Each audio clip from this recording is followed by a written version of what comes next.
নমস্কার, কেমন আছেন সবাই? মধুমিতার মিনি ব্লগে আপনাদের স্বাগত জানাই। আজ ৩রা ফেব্রুয়ারি, আজ সোমবার, আজ সরস্বতী পুজো। আমি সকাল সকাল ঘুম থেকে উঠে স্নান ফান সেরে আমি ঠাকুরের জোগাড় করে নিয়েছি।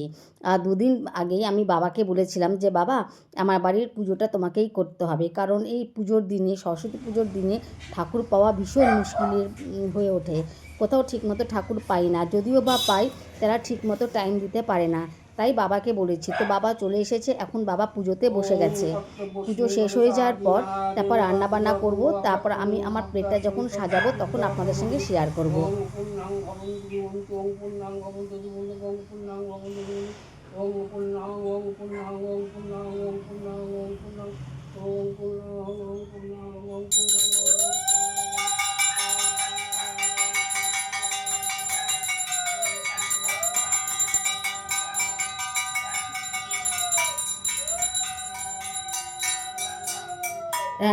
পুজো প্রায় কমপ্লিট হয়ে গেছে, আর আমার রান্নাটাও প্রায় কমপ্লিট হয়ে গেছে।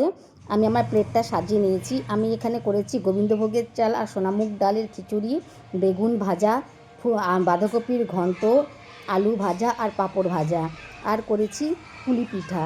তো প্রচণ্ড খিদে পেয়েছে, এখন আমি প্রসাদটা খাবো। আজ এখানেই থাক।